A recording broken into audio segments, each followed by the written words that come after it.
ಏಕಾಏಕಿ BPL card ರದ್ದಾಗ್ತಾ ಇರೋದ್ರಿಂದ ಬೆಂಗಳೂರು ಉತ್ತರ ತಹಶೀಲ್ದಾರ್ ಕಚೇರಿ ಮುಂದೆ ಈಗ ಜನರ ಸಾಲೆ ಕಂಡು ಬರ್ತಾ ಇದೆಯಂತೆ. ಎಲ್ಲ ಮುಗಿಬಿದ್ದಿದ್ದಾರೆ. BPL ರೇಷನ್ ಕಾರ್ಡ್ ರದ್ದು ಅವಾಂತರನೇ ಇದು. ಇನ್ನೇನು ಬೆಂಗಳೂರು ಉತ್ತರ ತಹಶೀಲ್ದಾರ್ ಕಚೇರಿ ಮುಂದೆ ಜನರು ಸಾಲುಗಟ್ಟಿ ನಿಂತಿದ್ದಾರೆ.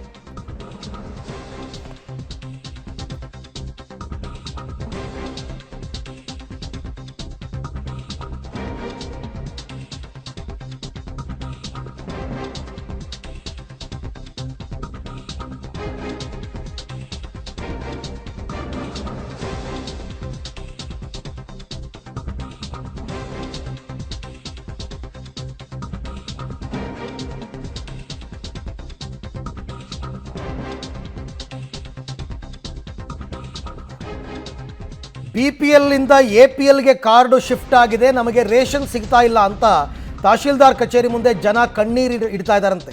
ಬೆಂಗಳೂರು ಉತ್ತರ ತಾಲೂಕಿನಲ್ಲೇ 2,000ಕ್ಕಿಂತ ಹೆಚ್ಚು ಕಾರ್ಡ್ಗಳು ರದ್ದಾಗಿದೆ. ಜನರಿಗೆ ನೋಡಿ 2,000 ಕಾರ್ಡು ರದ್ದಾಗಿದೆ ಒಂದು ಬೆಂಗಳೂರು ಉತ್ತರ ತಹಶೀಲ್ದಾರ್ ಕಚೇರಿ ವ್ಯಾಪ್ತಿಯಲ್ಲಿ ಅಂತಂದ್ರೆ ಅರ್ಥ ಮಾಡ್ಕೊಳ್ಳಿ. ರಾಜ್ಯಾದ್ಯಂತ 25 ಲಕ್ಷಕ್ಕೂ ಅಧಿಕ ಕಾರ್ಡನ್ನು BPL ಟು APL ಶಿಫ್ಟ್ ಮಾಡ್ತಾ ಇದ್ದಾರೆ. ನೀವು ಪಾಪ ಈ ಬಡ ಜನರನ್ನ ಕೇಳಿ ನಿಮ್ಮ ಕಾರ್ಡ್ ಯಾಕೆ ಶಿಫ್ಟ್ ಆಗಿದೆ ಅಂದರೆ ಅವ್ರಿಗೆ ಗೊತ್ತೇ ಇಲ್ಲ. ನೋಡಿ ಎಲ್ಲರೂ ಹೆಂಗೆ ಬಂದು ಕೂತಿದ್ದಾರೆ. ಇವರೆಲ್ಲರೂ ಕೂಡ ರೇಷನ್ನನ್ನು ನಂಬಿಕೊಂಡೇ ಜೀವನ ಮಾಡ್ತಾ ಇರ್ತಕ್ಕಂಥ ಬಡ ಜನತೆ. ಇವರು ಯಾರು ಟ್ಯಾಕ್ಸ್ ಪೇಯರ್ಸ್ ಅಲ್ಲ. ಇವ್ರು ಯಾರ ಹತ್ರನೂ 1000 ಚದರ ಅಡಿಗಿಂತ ಹೆಚ್ಚು ದೊಡ್ಡಿನ ವಿಸ್ತೀರ್ಣದ ಮನೆ ಇಲ್ಲ, 7 ಎಕರೆ ಮೇಲೆ ಜಮೀನಿಲ್ಲ, ಇವ್ರ ಮನೇಲಿ ಯಾರೂ ಗೌರ್ನಮೆಂಟ್ ಎಂಪ್ಲಾಯೀಸ್ ಇಲ್ಲ. ಆದರೂ BPL ಅನ್ನು APLಗೆ ಶಿಫ್ಟ್ ಮಾಡಿದ್ದಾರೆ. ಯಾಕೆ?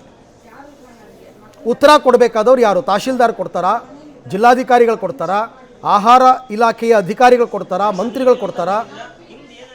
ಮಾತು ನೀವು ಯಾರನ್ನ ಕೇಳಿ CM DCMನ ಯಾವ ಬಡವರಿಗೂ ಅನ್ಯಾಯ ಆಗಲ್ಲ. ಈಗ ಆಗಿರೋದೇನು? ಇದು ನೀವು ಒದಗಿಸಿರೋ ನ್ಯಾಯನ? ಇದು ನಂಗೆ ಅರ್ಥನೇ ಆಗ್ತಾ ಇಲ್ಲ. ಒಬ್ಬೊಬ್ಬರು ಒಂದೊಂದು ಸ್ಟೇಟ್ಮೆಂಟ್ ಕೊಡ್ತಾ ಇದ್ದಾರೆ.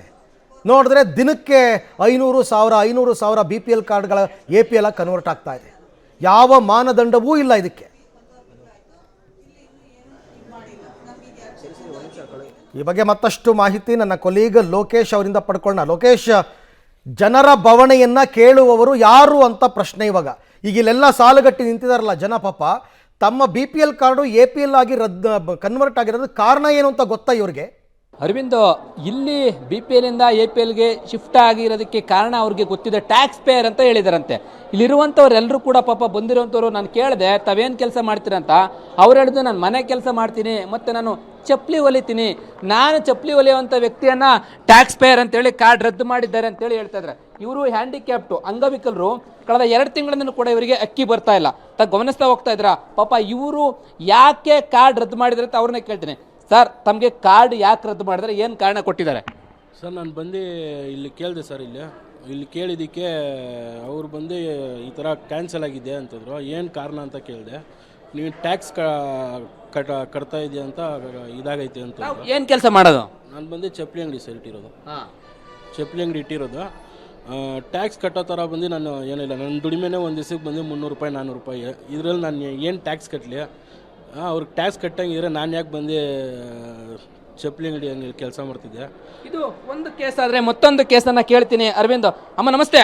ತಾವು ಎಲ್ಲಿಂದ ಬಂದಿರೋದು, ಏನು ಕೆಲಸ ಮಾಡೋದು? ಸರ್, ನಾನು ಮನೆ ಕೆಲಸ ಮಾಡೋದು. ಯಜ್ಞಹಳ್ಳಿಯಿಂದ ಬಂದಿರೋದು. ನನಗೆ 3 ತಿಂಗಳಿಂದ ರೇಷನ್ ಕೊಟ್ಟಿಲ್ಲ. ನನ್ನ ಆಧಾರ್ ಕಾರ್ಡ್ ನಂಬರ್ ಚೆಕ್ ಮಾಡ್ಕೊಳ್ಳಿ. ಏನು ಪ್ರಾಬ್ಲಮ್ ಇದೆ, ಏನು ಆಧಾರ ಇದೆ, ಇವ್ರಿಗೆ ಏನು ರೆಕಮೆಂಡೇಶನ್ ಇದೆ ಅನ್ನೋದು ಚೆಕ್ ಮಾಡ್ಕೊಳ್ಳಿ. ತೋರಿಸ್ತಾ ಇದ್ದೀನಿ ಆಧಾರ್ ಕಾರ್ಡು. ನನಗೆ ಯಾರು ಗಂಡ ಮಕ್ಳು ಯಾರು ತಂದಾಕೋರಿಲ್ಲ. ನಾನು ದುಡಿಬೇಕು, ನಾನು ತಿನ್ನಬೇಕು, ಬಾಡಿಗೆ ಕಟ್ಟಬೇಕು. ನನಗೆ ರೇಷನ್ ಕಾರ್ಡ್ ಬೇಕು. ರೇಷನ್ ಕಾರ್ಡಿಂದ ನನಗೆ ಆಹಾರ ಬೇಕು ಸರ್. ಎಷ್ಟು ತಿಂಗಳಿಂದ ಅಕ್ಕಿ ಬರ್ತಿಲ್ಲ? 3 ತಿಂಗಳಿಂದ ಬಂದಿಲ್ಲ ಸರ್ ನನಗೆ. ಇವರು ಒಬ್ರು ಚಪ್ಪಲಿ ಅಂಗಡಿ ಇರೋರು, ಮನೆ ಕೆಲಸ ಮಾಡೋರು, ಈ ರೀತಿಯಾಗಿ ತುಂಬಾ ಜನರು ಸಮಸ್ಯೆ ಅನುಭವಿಸ್ತಾ ಇದ್ದಾರೆ.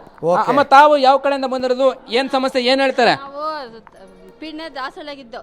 ನಮ್ಮ ಕೈಯಲ್ಲಿ ನಮ್ಮ ಯಜಮಾನ್ರು ಕೂಲಿ ಕೆಲಸ ಮಾಡ್ತಿದ್ರು. ಬಾಡಿಗೆ ಕಟ್ಟಕ್ಕಾಗಲ್ಲ ಅಂದ್ಬಿಟ್ಟು ಜಮೀನು ತಗೊಂಡು ಊರದಲ್ಲಿ ತೋಟ ಮಾಡಿ ಒಂದು ಸೆಡ್ ಮಾಡ್ಕೊಟ್ಟಿದ್ದಾರೆ. ಅದ್ರಾಗ ಕೆಲಸ ಮಾಡ್ಕೊಂಡಿದ್ದೀವಿ ನಾವು.